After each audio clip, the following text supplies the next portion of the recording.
let's move to these massive implications of bad delivery and what it means to the sellers. So obviously, if deliverability is low, you get low results. This is something we hear all the time, right? Jesse, is there truth to this? There has to be. Just think of it this way, right? You're looking at the main metric you're looking at is your reply rate, because that's what you're trying to do. You're trying to elicit a reply. If you send to 1,000 people and you get 500 of those people to see it, then if your reply rate is 5% on that, that's when you're like, okay, great.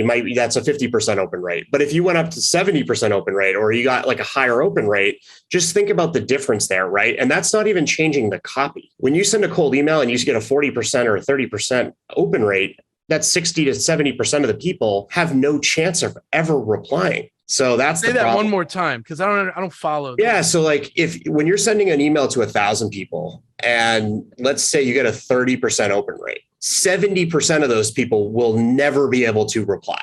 Because they're not even receiving the email. They don't get it. So this is where I see a lot of people focus on the messaging, right? And you really should. I mean, Lavender, there's some other companies putting out some great stuff. I really love those guys. You think about it, like just by fixing this by 10%, you just went over the top. Now you might be like, if you can get in the inbox, your message is a lot less important. And by the way, you get to test it more. That's actually the real value of getting an inbox, because then you can test all that great messaging you're writing and, learning from training companies and stuff like that. So that's what I'd say. Jed, I talk about the same thing, right? Like deliverability low, deliverability high, high results, low results. This makes total sense in our brains, but not really if you look at the averages. Yeah, I mean, absolutely. It's like if you're spending all this time in the messaging, but to Jesse's point, it's not getting out to as many people, then you should focus on that first problem. It's like your foundation of any cold email you're doing. People think open rates are just like a vanity metric, for example. People don't want to focus on. They're like, oh, it's just open rates. We care about the replies. We care about the positive replies. Well, okay, if you send 100 emails and you get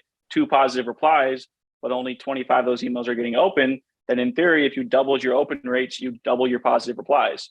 So Right. Open rates are definitely not a vanity metric. And that is something that I see all over, the internet. I don't know what that's about. Yeah. That's crazy talk. That seems wild, right? Because everybody starts talking, the only things to keep focused on is your reply rates, right? And the only thing to get focused on is your click rate.